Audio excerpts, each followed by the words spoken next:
दा बे समाव नोंथांमोन बयनोबो आङो गोसो गोरबोनि अननाय सिबिनायखौ बावहरबाय। सानसे उनावनो आबिरनि मोनसे फोरबो फैगासिनो दङ हलि। बे फोरबोनि नोंथांमोननो बयनोबो आङो गाहाम अनसायनायखौ बावहरबाय आरो लोगोसे रंजालि बैसागुबो फैगासिनो दङ इलेक्शननि उनावनो। बे रंजालि बैसागुनिबो गाहाम हामलायनाय आं नोंथांमोननो बावहरबाय। आमार होली আহি আছে, এই হোলিৰ শুভকামনা জ্ঞাপন কৰিছো আৰু লগতে ৰঙালী বিহু আহি আছে, ৰঙালী বিহুৰ শুভকামনা মই আপোনালোকক জ্ঞাপন কৰিছো। অলপ মানুহবিলাকক অলপ শান্তিত থকা যেন লাগিছে, এसे শান্তিयाव थानाय बायदि नुदों रायजोफोरखौ। मोजाङैनो दङ ना बयबो?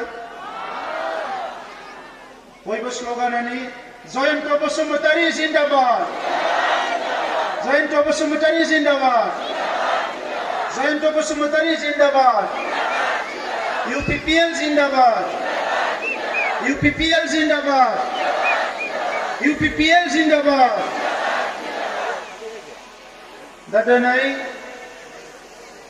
बिसायख'थिनि जि बे मेलाव जयन्त बसुमतारी बिथाङा नोंथांमोननि सिगाङाव मेहेरगोनां बिबुंथि लाखिलांबाय। गोलाव सम दुलाराय बर' फरायसा आफादाव दैदेनगिरि महरै खामानि मावबोनानै, हारिखौ सिबिबोनानै, हारिखौ अनबोनानै, हारिनि सुबुंफोरखौ फारफ्रोमबो बिथिंनिफ्राय जोथोन लाबोनानै दिनै बिथाङा जोंनि UPPL दोलोनि बिजाथि महरै बे सिडली समष्टियाव जोंजों फसंजादों बे जयन्त बसुमतारी। मानगोनां रायजोफोर, दैदेनगिरिफ्रा फैयो आरो थाङो, हानजाफ्रा फैयो आरो थाङो, नाथाय हारिनि सानग्रा, हारिखौ अनग्रा, हारिखौ सिबिग्रा, हारिनि थाखाय मोजां खामानि मावग्रा दैदेनगिरिफोर मोननाया जोबोद गोब्राब जायो। आरो दिनै चिरां जिल्ला होनना बुङोबा गोलाव समनिफ्राय हारिखौ गाबथाबोनाय सानै दैदेनगिरि जायखौ जोङो मख'नांगोन। बिथाङानो जाहैबाय सासेया रोंगोरा नार्जारी, गुबुन सासेया जयन्त बसुमतारी। बिथांमोना गोलाव सम दुलाराय बर' फरायसा आफादाव थानानै हारिखौ गोख्रोङै दैदेनबोदों आरो सिबिबोदों। नाथाय बिथांमोनजों लोगोसे जोंहा माखासे जोहोलावफोरबो दङ जायफोरानोखि थैस' थांस' गावनि जिउखौ बाउसोमनानै खामानि मावबोदोंमोन। बिथांमोननि गेजेराव दङ जोंहा डमिनिक इस्लारि, जाय बिथाङा गोबाव सम NDBआव थाना खामानि मावबोदोंमोन। आरो लोगोसे जोंहा भाइस प्रेसिडेन्ट दंबावो जोंहा बेवहाय बि जायख्लं बिथां। दा बिथांमोनाबो हारिनि थाखाय गोबाव सम सेक्रिफाइस खालामबोदों। दा मानगोनां रायजोफोर, बर' हारिनि जारिमिना जोबोद गोब्राब मोनसे थासारिजों फैनाय। थांनाय गोलाव समाव गोबां मानसि थैबाय, जिउ गारनांबाय। पुलिस मिलिटारिजों अराय सम जोङो गाज्रि आखल दिन्थिजाबोबाय। दा बे गोलाव सम आइ आफा रायजो राजाफोरनि जेंनाफोरखौ नुनानै फारसेथिं हारिया थांनानै थानांगौ, राव थुनलाइ हारिमुआ थांनानै थानांगौ, हारिया जौगानांगौ, हारिनि साफ्रोमबो सुबुङा गोग्गो मोनसे थासारियाव संसार जानो मोननांगौ, गोरिब गुन्द्राफ्रा बोथिनै ओंखाम मोजां मोनजानांगौ, फरायसाफ्रा मोजाङै सोलोंथाइ मोननांगौ, आबादारिफ्रा मोजाङै आबाद मावनो मोननांगौ, आइजोफ्राबो मोजाङै मान इज्जतजों संसार जानो मोननांगौ। बिनि थाखायनो गोब्राब सोमावसारबोबाय। पुलिस मिलिटारिजों बुजाबोबाय, जेल जाबोबाय, गासैबो जाबोबाय। बिनि उनाव दुलाराय बर' फरायसा आफाद, NDP आरो गोबां आफादफोर खौसे जानानै 2020 मायथाइनि 27 जानुवारियाव मोनसे गोजोन गोरोबथा खालामबाय। आरो बे गोजोन गोरोबथा खालामनायनि उनाव नैबे बोसोरसेयाव कुनु जोंनि बर' गामियाव आर्मि पुलिसा हाबनानै जोंनि गेजेराव दावराव दावसि खालामनो हायाखै आरो जोङो गोजोनै संसार जागासिनो दङ। नंगौना नङा रायजोफोर? नंगौथ'। दा बे बाथ्राखौनो चन्दन ब्रह्मआ लुबैयाखैमोन, हाग्रामा महिलारिया लुबैयाखैमोन। मोनसे समाव BSc गोरोबथा जाबाय, जों बयबो बरायबाय। मोनसे समाव BTC गोरोबथा जाबाय, जों बयबो बरायबाय।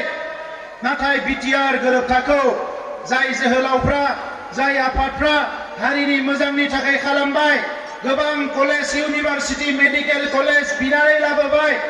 आरो लोगोसे जायफ्रा न'आव फैनो हायामोन, बिमा बिफा, बिब' बिनानाव, गावनि बिसि फिसाजों संसार जानो हायामोन, बिथांमोना दिनै आलो गोजोनै गावनि न'आवनो थानानै संसार जानो हानाय जाबाय।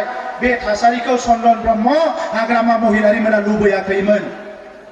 दा नंखायनो दिनै बिसार खालामनांगौनि सम फैदों रायजोफोर हाग्रामा महिलारि चन्दन ब्रह्म मोना बाथ्रा फंफ्रोमावबो जोंखौ दालालि बुङो जाथि फानग्रा होनो दुलाराय बर' फरायसा आफादखौ सोंखारियो नाथाय दिनै जोंहा बुजिनांगौनि सम जाबाय थांनाय 17 बोसोराव मालाबा कंग्रेस मालाबा इउडिएफ जायजोंनो मेजोंनो लोगो जानानै हाग्रामा महिलारि चन्दन ब्रह्म मोना हारिखौ खनले खनले फानलाय बायलाय खालामदों जोंनि रायजो राजानि थाखाय जेबो मावनानै होआखै बियो रोखा जादों दिनै दा बिनि थाखायनो नैबे समाव जोङो हारिखौ फोथांनानै लाखिनायनि सम हारिनि मानसिफ्रा खौसे जानानै राजखान्थि गेलेनानै हारिखौ रैखाथि होनायनि सम बिटिआर गोरोबथाखौ मोगथाङाव महर होनायनि सम आरो जोंनि बड'फा उपेन्द्रनाथ ब्रह्मजों लोगोसे जोंनि जोहोलावफोरनि सेक्रिफाइस बिनि फिथाइखौ जोङो मोनफुंनायनि सम आरो बिनिखायनो मानगोनां रायजोफोर आंबो गोसो गैयाबाबो राजखान्थियाव फैदों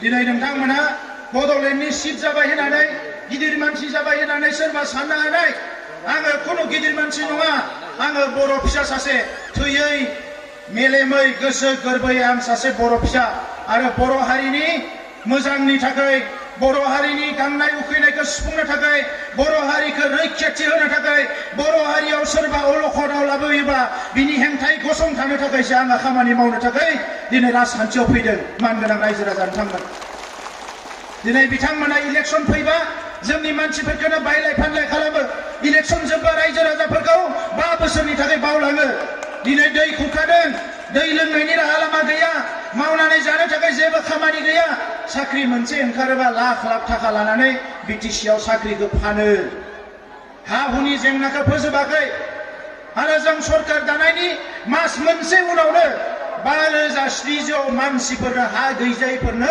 हानि पाट्टा होखांबाय 17 बोसोराव बिथांमोना रावनोबो होआखैमोन आरो आं नोंथांमोननि सिगाङाव खोथा होदों बे फरेस्ट ओनसोलाव रायजो जानाय जेसेबां जोंहा मानसिफोर दङ बर'जों लोगोसे गुबुन हारि गुबैयै जोंहा बर' हारि बे सुबुंफोरनो 2011 मायथाइनि गेजेरावनो जेसेबां हानि जेंना दङ गासैखौबो सुस्रांनो थाखाय जोङो जानजि खाफ्रादों नैबे बड'लेण्ड सरकारा मानोना जोंनि हारि आफाद रायजो राजाया जि हायाव रायजो जानानै दङ गय गायदों माइ गायदों फाथै गायदों बायदिसिना गायै फुयै जादों बे हाया जोंनि हारि आफाद रायजो राजानि नामाव नामजारि जानांगोन नङाबा जोंहा सरकार लानायनि जेबो लाब गैया आन्दोलन खालामनायनि जेबो लाब गैया आरो बे खामानिखौ 17 बोसोराव बिपिएफआ मावनानै होआखै आइवा न'नि नामाव फैसा जादों जब कार्डनि नामाव फैसा जादों न'खौ होबावाखै रायजो राजाफोरनो रेशन कार्ड दिनै रायजो राजाफ्रा मोनाखै बे गासैबो खामानिफोरखौ मावनो थाखाय जोंनि मास मोननैयाव जों सरकारा जानजि खाफ्रादों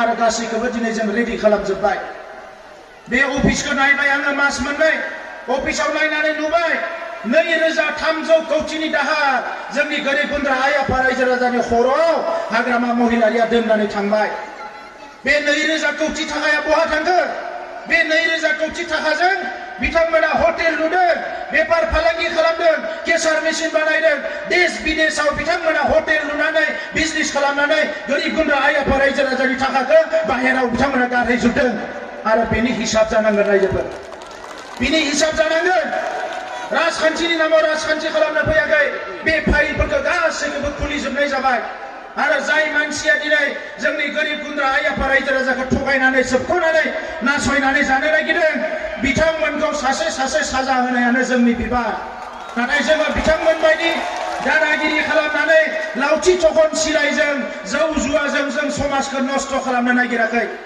क'क्राझारनि रायजोफोरा बुंदों बै समाव जेला बड'लेण्डआव बिपिएफनि सरकार दङमोन क'क्राझार टाउननि सोरगिदिं मेला जायोमोन जुवा जायोमोन जौनि आड्डा जायोमोन सेंग्रा सिख्लाफ्रा जौ लोंना गोदाव सोराव जायोमोन दिनै इउपिपिएलनि गभर्नमेन्ट फैनायखाय क'क्राझार टाउनाव खुनु जौ जुवानि दादागिरि जेबो गैया बे थान्दा जों बेबायदि मोनसे मोजां समाज लुबैदों जों मोजां मोनसे समाज लुबैदों गोब्राब थासारिजों फैबाय मोजां जोहोलावफ्रा थैबाय जायफ्रा थांनानै दङ साफ्रोमबो जोंनि बर' फिसाया लेखा गोरों जानांगोन रां खामायनो हानांगोन गोग्गो नोगोरारि जानांगोन राव थुनलाइ हारिमु मान सन्मान लानानै मोजाङै संसार जानो हानाय जानांगोन आरो बेनि थाखायसो जोङो दिनै सरकार दादों दा मानगोनां रायजोफोर जोङो दुखु नाङो जेला जाय मानसिफ्रा हारिखौ थगायबाय सोबख'बाय फानलाय बायलाय खालामबाय दिनै हाग्रामामोन चन्दन ब्रह्ममोना आरो बिथांमोन बायदि मानसियासो फैनानै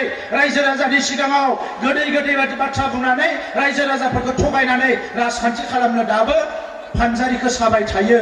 बे फानजारियाव रावबो गोग्लैदों रायजोफोर बे फानजारिनिफ्राय उदां जानांगोन नङाबा हारिया धंस जागोन।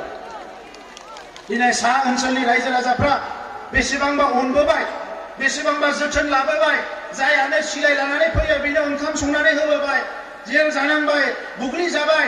दिनै सा ओनसोलनि रायजो राजाफोरनि थाखाय बिथांमोना 1% जेबो साना जेबो जौगानायनि खामानि मावा। दा नंखायनो जोंनि समाव दिनै जोङो जि जोंनि केन्डिडेट जादों 14 चिरांनि बिथाङाबो सा ओनसोलनिनो बिथां फेरेंगा रनजित बसुमतारी बिथाङा आरो बिथांनि नाजानायजों बिथाङा दिनै जोंनि गभर्नमेन्टनि सासे पावारफुल इएम बिथांनि गेजेरजोंनो जोङो सा ओनसोलनि स्कुल कलेज प्रभिन्सियेलाइज खालामनाय लामा सामा बानायनाय दै खुरखानायखौ बन्द खालामनाय दालां लुनाय जेसेबां जेंना दङ गासैखौबो सुफुंजोबनायनि थाखाय जोंनि सरकारा जानजि खाफ्रादों रायजोफोर। आङो इलेक्सननि सिगाङाव बुंदोंमोन जोंनि समाव साख्रि होयोबा घुस होनांनाय नङा होननानै आरो जोङो 2060 सुबुंनो साख्रि होबाय थाइसे थाखा घुस होनाङाखै। बिपिएफनि समाव 3 ग्रेड 4 ग्रेड साख्रिबाबो लाख लाख थाखा होनाङोमोन। जोंनि समाव जोङो 2000 मानसिनो साख्रि होबाय जोङो थाइसेबो थाखा घुस लायाखै। सोरबा अफिसारा लायोबा लोगो लोगो एक्सन लानाय जागोन होननानै आं बयखौबो सिगिनानै दोनदों। आरो नैबे सरकारा दायो इलेक्सननि उनाव जि सरकार जोङो जिरायगोन बेवहाय जायफोर अफिसारफ्रा जायफोर मानसिफ्रा रायजो राजाफोरखौ थगायनो फैयो सासे सासे बिथांमोनखौ जोङो सासपेन्ड खालामगोन एक्सन लागोन ट्रेन्सफार खालामगोन। मोजां सरकार नांगौ जोंनो। आइ आफाया लुबैदों सोबख'यै थगायै नासयै मोजां मोनसे सरकार नांगौ आरो बे मोजां मोनसे सरकार दानो थाखाय जायखिजाया खामानिखौ मावनो थाखाय जों थियारि। सरकार थानाय थायै राजखान्थि सोलिनाय सोलियै जों खोथा गैया आरो जोंनि सरकारखौ बिथांमोना बुंदों हाग्रामाया दिनै बायगोन गाबोन बायगोन। जाय सरकाराव 29 जन एमसिएलए दङ बे सरकारखौ रावबो सिफायनो हाया रायजोफोर। आरो बिथांमोननि माखासे एमसिएलएफ्रा दिनै जगाजगआव दङ बिथांमोना दिनै नङा गाबोन जों फैगोन आरो जोंनि इलेक्सन जोबनायनि उनावनो जोंनि एमसिएलएनि नाम्बारा 33निख्रुइ बारा जासिगोन आरो हाग्रामा महिलारि बिथांमोना जांख्ला लाबाबो जोंनि सरकारखौ हमनो हानाय नंला बेसेबांबा गोजौआव थागोन बे 5 बोसोरनि थाखाय। आरो नोंथांमोननि अननायाव नोंथांमोननि बिदा फंबाया दिनै 5 बोसोर नोंथांमोनखौ गोसो गोरबोजों सिबिनो थाखाय जों जानजि खाफ्रादों बेवहाय खुनु सन्देह लानो नाङा रायजोफोर। दा बेनिखायनो आं नोंथांमोनखौ खावलायबाय जे फैगौ 6 अक्ट'आव जोंहा जि बिसायख'थियाव जागोन सासे गोग्गो सेंग्रा रायजो राजानि थाखाय बावसोमनो हाग्रा फोथासेबो करापसन गैयै गाज्रि सिन्था खालामै जौ बिरि सिगारेट सादा जेबो जायै मोजां सासे सेंग्रा जोहोलाव बे जयन्त बसुमतारीखौ जोंहा एमएलए बानायनांगौ। रोंखा राखा लेखा गोरों गोबां हार्डवर्क खालामनो हानाय। दा नंखायनो बे आमटेका ओनसोलाव जेसेबां रायजो राजा दङ गांसेबो भटआ जाहाथे थगाय सुला फोथाय खेबस' चन्दन ब्रह्मनि माने नांगोलाव थाङा बेखौ नोंथांमोना गासिबो रोखा खालामजोबखादों। आं नोंथांमोनखौ খাওলাইবাই। সো দ্য রাইস আমি সরকার গঠন করি আমার যে প্রতিশ্রুতি আছিল এই প্রতিশ্রুতিটো আমি রাখিছো। আমি কইছিলো সরকার গঠন হওয়ার পিছত 3 মাহ পিছত ভিতৰতে আমি মাটি পাট্টা দিম। 3 মাহ নহয় 1 মাহৰ ভিতৰতে 5700 মানুহ আমি মাটি পাট্টা দিছো আৰু আমি ঠিক কৰিছো 2021 চনৰ ভিতৰত আমাৰ ইয়াত বসবাস কৰা গোৰ্খা আদিবাসী ৰাজবংশী বড়ো যিমান জনগোষ্ঠী আছে সেই জনগোষ্ঠীবিলাকৰ সকলোৰে মাটিৰ পাট্টা প্ৰদান কৰা হ'ব। আপোনালোকে শান্তিৰে থাকিব পাৰিব। আমি সরকারের নামত সরকার রাজনীতির নামত রাজনীতি করিব অহা নাই। এই 35 লাখ জনসাধারণের নিরাপত্তা শান্তি উন্নয়ন এইটো আনিবলৈ আমি রাজনীতি কৰিবলৈ আহিছো। আপোনালোকে শান্তি থাকিব লাগিব। যোৱা 17 বছৰত বহুত সুযোগ পাইছিলে বিপিএফে চন্দন ব্ৰহ্ম হাগ্ৰামা মহিলাৰীয়ে আমাৰ অঞ্চলত শান্তি প্ৰতিষ্ঠা কৰাৰ কাৰণে, কিন্তু তেখেতসকলে শান্তি প্ৰতিষ্ঠা কৰিবলৈ একো কাম নকৰিলে।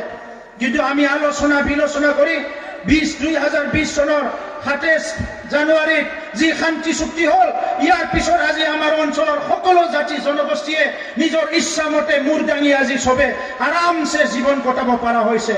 কোনো ধন দাবী নাই, কোনো দাদাগিৰি নাই, কোনো কিডনেপ নাই, কোনো ভয় ভীত নাই। সবে শান্তিমতে এতিয়া সকলো বসবাস কৰি আছে। এইটোকে আমি বিচাৰিছো না নাই ৰাইজ? আমাক শান্তি লাগে নে নালাগে? নিৰাপত্তা লাগে নে নালাগে? ভূমিৰ পাট্টা লাগে নে নালাগে? আমাৰ সমস্যা সমাধান হ'ব লাগে। আৰু এই সমস্যা সমাধান চন্দন ব্ৰহ্মই কৰিব নোৱাৰে, হাগ্ৰামা মহিলাৰীয়ে কৰিব নোৱাৰে, খাম্পা বৰগয়াৰী কৰিব নোৱাৰে। কাৰণ তেখেতসকলে কৰিব পাৰে লুণ্ঠন, টোপ প্ৰবঞ্চনা, দাদাগিৰি, দাবী ধুমকি, মানুহক ভয় খোৱা, মদ ভাং খোৱাৰ বাহিৰে একো কৰিব নোৱাৰে তেখেতসকলে। আমাক এটা সুস্থ সমাজ লাগে। সুস্থ সমাজ লাগিলে সুস্থ বলিষ্ঠ ৰাজনীতিক নেতা লাগিব। আৰু অসমত আমি এই কাৰণে বিজেপিৰ লগত এলায়েন্স কৰিছোঁ। আজি মহাজোঁটত ইউডিএফ বদৰুদ্দিন আজমল আছে। এটা সময়ত মুছলমান মানুহবিলাক ভাবিছিলে বদৰুদ্দিন আজমলে আমাৰ ভগৱান হয়। পিছত দেখিলে NRCৰ সময়ত, ভোটাৰৰ সময়ত একো কাম কৰিব নোৱাৰিলে। আমাৰ মাইনৰিটি ভাইসকলে ইমান কষ্ট পালে, ইয়াত তেখেতসকলে একো কৰিব নোৱাৰিলে। সেইকাৰণে বদৰুদ্দিনৰ মুখত চাই ভোট নিদিয়ে। কংগ্ৰেছে আমাৰ মাইনৰিটি ভাইৰ কাৰণে একো কৰিব নোৱাৰিলে, বঙালী গোৰ্খাৰ কাৰণে একো কৰিব নোৱাৰিলে, তেখেতসকলক কোনো ভোট নিদিয়ে। সেইকাৰণে এতিয়া UPPLকে ভোট দিবলৈ চবে সাজু হৈছো। আৰু আমি UPPLে আপোনালোকৰ ৰাস্তা ঘাট, গৰাখহনীয়া চব কাম কৰিবলৈ সাজু হৈছো। আৰু ইতিমধ্যে বড়োলেণ্ডত বিভিন্ন কাম হৈ গ'ল। এই কাম আমি ৰাইজৰ স্বাৰ্থত কৰিছো। ৰেচন কাৰ্ড চবে পাব লাগিব। BPFৰ সময়ত পইচা নিদিলে ৰেচন কাৰ্ড পোৱা নাছিলে। জব কাৰ্ড চবে পাব লাগিব। PMOৰ ঘৰ পাব লাগিব। ৰাস্তা ঘাট, স্কুল কলেজ ভালমতে চলিব লাগিব। আৰু আপোনালোকে দেখিবলৈ পাইছে আমাৰ চৰকাৰ এমাহত 5 বছৰ হাগ্ৰামা মহিলাৰীয়ে নমিনেটেড EMD MCLA দিয়া নাছিলে। আমি এমাহৰ ভিতৰতে সকলো নমিনেটেড EM বিলাক MCLA বিলাক দি দিছো। আজি গোৰ্খাসকলৰ পৰা মাধৱ চেত্ৰী ডাঙৰীয়া এই মাহত আমাৰ পাৱাৰফুল MCLA হৈ গ'ল। আজি তেখেতে আমাৰ চৰকাৰত ডাঙৰ এটা ভূমিকা লৈ আছে। আদিবাসীৰ পৰা উইলছন হাজদায়ে তাতে আমাৰ MCLA হৈ গ'ল। সকলো জাতি জনগোষ্ঠী আজি ইয়াতে ৰিপ্ৰেজেণ্টেশ্যন পাইছে। আমি বিচাৰিছো গোৰ্খা ভাষা, বেংগলী ভাষা, সকলো জাতি জনগোষ্ঠীৰ ভাষা সংস্কৃতি, আদিবাসী চাওতাল চবেই ইয়াত মৰ্যাদা পাব লাগিব। এই বড়োলেণ্ড আপোনাৰ বড়োলেণ্ড, এই অসম আপোনাৰ অসম, এই ভাৰত আমাৰ ভাৰত, আমাৰ অসম আমাৰ ভাৰত। ইয়াৰ আমি নাগৰিক হয়, আমাৰ সাংবিধানিক অধিকাৰ আমি চবে পাব লাগিব। সেইকাৰণে যোৱা 17 বছৰত যিসকলে ৰাইজক ঠগালে, প্ৰবঞ্চনা কৰিলে, এই সকলৰ প্ৰতি ৰাইজে আৰু বিশ্বাস ৰাখিব নালাগে। UPPLত আমি ৰাজনীতি কৰিবলৈ অহা নাই, সমাজ সেৱা কৰিবলৈ আহিছো। আমি আপোনালোকৰ দাদা ভাই, আমি আপোনালোকৰ লিডাৰ নহয়। আপোনালোকক আমি দমন কৰিবলৈ অহা নাই, আপোনাৰ প্ৰত্যেকটো অধিকাৰ প্ৰদান কৰিবলৈ আহিছো। আমি এই ৰাজনীতিৰ দ্বাৰা সকলো যাতে সমমৰ্যাদা, সম অধিকাৰ লৈ জীয়াই থাকে। সেইকাৰণে এই নিৰ্বাচনত পুনৰ বিজেপি নেতৃত্বাধীন চৰকাৰ হ'বলৈ গৈ আছে আৰু আমি অংশীদাৰী হ'বলৈ গৈ আছো। সেইকাৰণে চিডলি সমষ্টিত ঠগ প্ৰবঞ্চনা, ৰাইজক ঠগাৱা চন্দন ব্ৰহ্মক বাদ দি পেলাই এতিয়া জয়ন্ত বসুমতাৰী শিক্ষা দীক্ষা গুণগত সকলো দিশৰ পৰা আগবঢ়া আমাৰ এটা যুৱ নেতা জয়ন্ত বসুমতাৰীক চবে যাতে ট্ৰেক্টৰৰ ছবিত ভোট দি জয়যুক্ত কৰে, মই আপোনালোকক আহ্বান কৰিছো। যদি আমি পুনৰ হিংসা বিচাৰিছো, যদি আমি পুনৰ নিৰাপত্তাহীনতা বিচাৰিছো, যদি আমি ভাবিছো আৰু আৰ্মি পুলিচ আহক, মাৰামাৰি হওক, তেনেহলে কিন্তু আপোনালোকে BPFৰ লগত থাকাই ভাল। যদি আপুনি শান্তি বিচাৰিছে, উন্নতি বিচাৰিছে, নিৰাপত্তা বিচাৰিছে, সৰ্বাংগীন উন্নয়ন বিচাৰিছে, তেনেহলে কিন্তু UPPLৰ লগত থাকিব লাগিব। আমাৰ হাতত মাত্ৰ বিকল্প ৰাস্তা দুটাই। এই ৰাস্তাটো আপোনালোকে বাছি লওক। সদৌশেষত আপোনালোকক মই ধন্যবাদ জনাইছো, শ্ৰদ্ধা জনাইছো, ৰঙালী বিহুৰ পুনৰ মই শুভেচ্ছা জনাইছো। बयनिसिमबो सिबिनायखौ बावहरबाय। रायजोफोरा आं फोथायनो हानाय जाबायना बयबोथ' ट्रेक्टरनि सावगारियाव भट होगोन, गोनो गोथोथ' गैला, सब ঠিকই আছেতো, কোনো সন্দেহ নাই, সব ট্ৰেক্টৰ 100%। আম টেকাত কেইজন আছে নাঙল? আম টেকাত নাঙল কেইজন আছে? সব নাঙল ভাঙি গ'ল। এতিয়া ট্ৰেক্টৰ আহি গ'ল, গাঁৱে গাঁৱে ট্ৰেক্টৰ। তো বহুত गोबां खामानि मावबाय जोङो। आं बे खामानिफोरखौ बुंनो सानाखिसै। आइजोफोरनि सेल्फ हेल्प ग्रुपनो इलेक्शननि सिगाङाव बुंदोंमोन आङो 75,000 रां अनसुंथाइ मोननांगौ। अलरेडि 7,400 जोंहा सेल्फ हेल्प ग्रुपफोरनो 50,000 करि होनाय जाबाय। आरोबाव सरकारनिफ्राय 30,000 होगोन, गासै 80,000 सेल्फ हेल्प ग्रुपफोरा मोनगोन। 7,500 मोनबाय, 4,700 आरो फेस वाइजआव गासैबो सेल्फ हेल्प ग्रुपफोरा मोनलांगोन। जौगानायनि खामानिखौ जोङो जागायजेनदोंसो। मास मोननैल' जादों सरकारा रायजोफोर। बे मास मोननैयावनो जोङो गोबां खामानि मावबाय आरो फैगौ 5 बोसोराव आइ आफा रायजो राजानि जेंनाखौ सुस्रांनो थाखाय जोङो जानजि खाफ्रादों। फदौखेखत পুনৰ ধন্যবাদ জনাই মোৰ বক্তব্য সামৰিছো UPPL জিন্দাবাদ জিন্দাবাদ জিন্দাবাদ UPPL জিন্দাবাদ জিন্দাবাদ জিন্দাবাদ UPPL জিন্দাবাদ জিন্দাবাদ জিন্দাবাদ মাধৱ ছেত্ৰী জিন্দাবাদ জিন্দাবাদ জিন্দাবাদ মাধৱ ছেত্ৰী জিন্দাবাদ জিন্দাবাদ জিন্দাবাদ নিৰ্মল ব্ৰহ্ম জিন্দাবাদ জিন্দাবাদ জিন্দাবাদ নিৰ্মল ব্ৰহ্ম জিন্দাবাদ জিন্দাবাদ জিন্দাবাদ জয়ন্ত বসুমতাৰী জিন্দাবাদ জিন্দাবাদ জিন্দাবাদ জয়ন্ত বসুমতাৰী জিন্দাবাদ জিন্দাবাদ জিন্দাবাদ ধন্যবাদ प्रमोद बर जिंदाबाद प्रमोद बर जिंदाबाद प्रमोद बर जिंदाबाद दानिया जाबाय जोंहा जोंनि